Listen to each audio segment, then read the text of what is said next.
Kebenaran adalah kebenaran. Hak Katakan politik iya untuk identitas, iya, sebuah julukan katakan yang diberikan tidak kepadanya untuk yang tidak. mungkin bisa lepas sepanjang karir dia di dalam perpolitikan di negeri ini.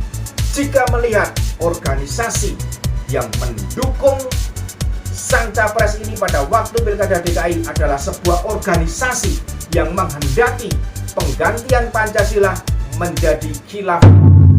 Opi Dantos. Partai Nasdem sebentar lagi tampaknya harus menerima hasil dari apa yang telah mereka lakukan, mereka kerjakan, dan terutama apa yang telah Surya Paloh ucapkan. Sobat-sobatku semuanya, partai yang pada awal berdirinya sudah menuai kritikan karena pada saat berdiri Nasdem adalah sebuah ormas dan menyatakan bahwa tidak akan menjadi partai politik. Partai Nasdem termasuk dalam sebuah partai politik peserta pemilu pada tahun 2014, tidak beda jauh dari waktu pendiriannya. Nah, sobat-sobatku semuanya, di dalam mengelola sebuah partai memang dibutuhkan sebuah komitmen yang bisa dipegang oleh rakyat bahwa partai ini betul-betul berjalan seperti apa yang diucapkan. Dan kata-kata yang keluar dari para petinggi partai tentunya adalah sebuah kata-kata yang merupakan pelipur lara dari masyarakat yang selama ini disakiti atau dibohongi anggota-anggota legislatif maupun para pejabat-pejabat sampai dengan pejabat daerahnya.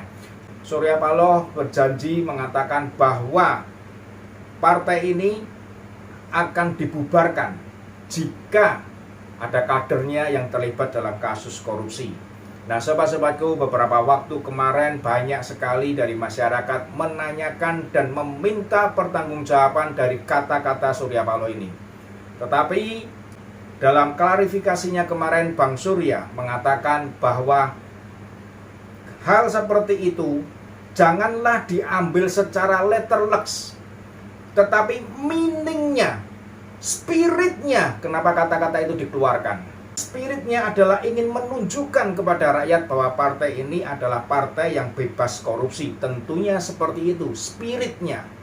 Sobat-sobatku semuanya, jika Bang Surya berkata seperti itu, boleh tidak jika kita mengatakan atau mengambil kesimpulan dari apa yang dikatakan oleh Bang Surya sampai dengan kemarin klarifikasi Bang Surya, bahwa semua itu hanyalah jargonnya Bang Surya atau jargonnya Nasdem agar rakyat menerima, kagum, senang, dan pada ujungnya memilih Partai Nasdem di dalam setiap pemilu, bahkan pemilu tahun 2024 tahun depan, agar Nasdem menjadi sebuah partai yang besar dan Nasdem berjaya di Senayan.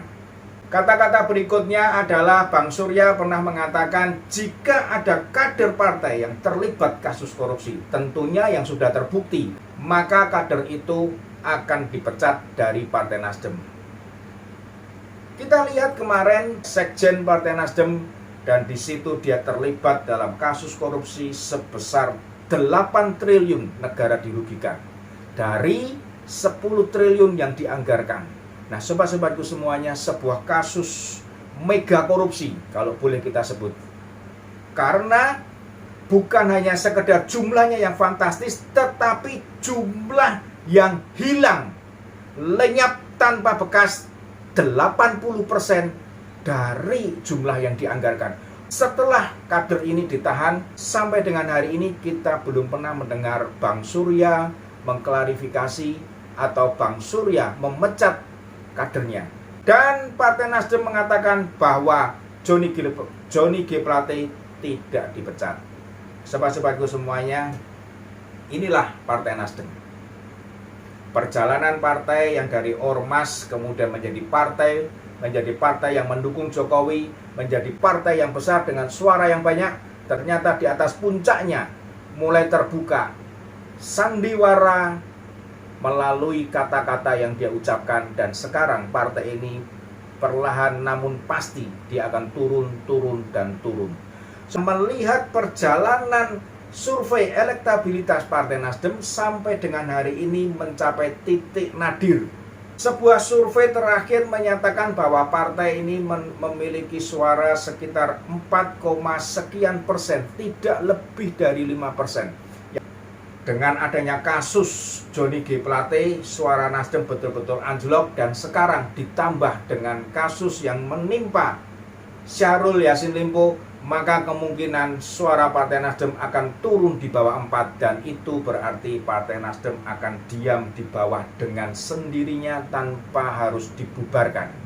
Ada sebuah video yang beredar, di mana dalam video itu dengan menggebu-gebunya Surya Paloh menceritakan seperti apa dirinya terhadap bangsa ini, seperti apa partai terhadap bangsa ini.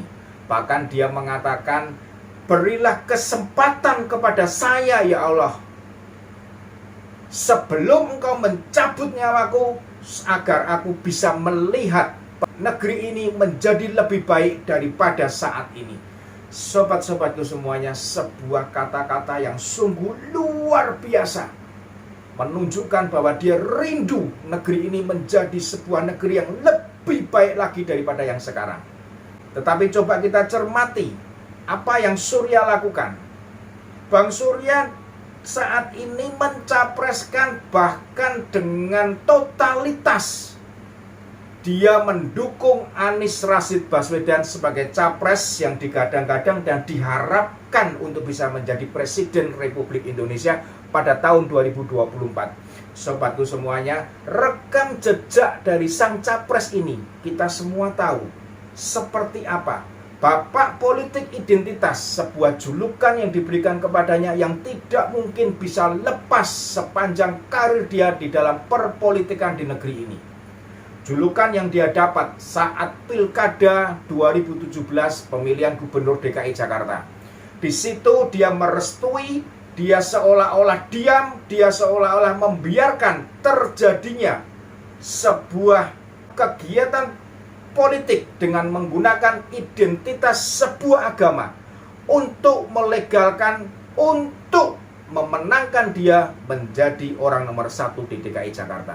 Walaupun akibat ini DKI Jakarta terpecah-pecah persatuan dan toleransi antar sesama umat, bahkan sesama iman pun terlibat perselisihan yang cukup hebat. Sobat-sobatku semuanya, melihat hal ini, apakah betul kata-kata yang diucapkan Surya Paloh bahwa dia ingin melihat kemajuan atau perbaikan di negeri ini lebih baik dari saat ini, sedangkan capres yang dia usung adalah capres yang notabene membiarkan terjadinya perpecahan di DKI Jakarta demi ambisinya menjadi orang nomor 1 di DKI Jakarta? Apakah tidak menutup kemungkinan ini nanti akan terbawa pada saat beliau menjadi presiden? Dan pada saat itu, apakah akan menjadikan negeri ini lebih baik atau lebih hancur? Karena Pancasila jelas tidak akan bisa diterapkan, dan Pancasila jelas bukan merupakan ideologi bangsa ini jika melihat organisasi yang mendukung sang capres ini pada waktu Pilkada DKI adalah sebuah organisasi yang menghendaki penggantian Pancasila menjadi khilafah. Sobat-sobatku semuanya, apakah betul apa yang dikatakan Surya Paloh? Dia rindu ada perbaikan negeri ini, atau justru sebaliknya, dia akan membiarkan akan terjadinya kehancuran di negeri ini? Surya Paloh demi mengangkat Partai Nasdem, demi membuat Partai Nasdem digandrungi oleh rakyat Indonesia, dia berani bersumpah bahwa dia menerima dikutuk hidupnya. Partai ini siap untuk dikutuk jika ternyata mereka mengkhianati bangsa ini. Nah, sobat-sobatku semuanya, sumpah yang dia katakan itu ternyata sekarang dikhianati sendiri oleh kadernya. Jargon restorasi, partai yang bersih dari korupsi, partai yang siap memecat kadernya untuk korupsi, partai yang siap dibubarkan untuk korupsi. Demi spirit itu, maka harusnya kader bersih. Ternyata kadernya mengkhianati dan kadernya terlibat kasus korupsi. Melihat sumpah yang diucapkan oleh Surya Paloh, apakah tidak mungkin itu akan ditagih bahwa Nasdem harus dibubarkan sesuai dengan apa yang dia ucapkan. Bukan yang masuk ke dalam mulutmu yang menajiskan atau mencelakakan dirimu, tetapi apa yang keluar dari mulutmu itulah yang bisa menajiskan atau mencelakakan dirimu. Karena kata-kata adalah doamu kepada Tuhan yang menciptakan dirimu dan menciptakan hidupmu. Mulutmu adalah harimaumu. 2024 kita akan melakukan pemilihan presiden. Jangan lupa, pilihlah presiden yang terbebas dari unsur organisasi radikal dan intoleransi. Pilih presiden yang akan mempertahankan Pancasila sebagai satu-satunya ideologi kita berbangsa dan bernegara. Karena dengan Pancasila itulah perbedaan yang ada di seluruh rakyat Indonesia dipersatukan guna memajukan negara ini, guna menyejahterakan rakyat Republik Indonesia.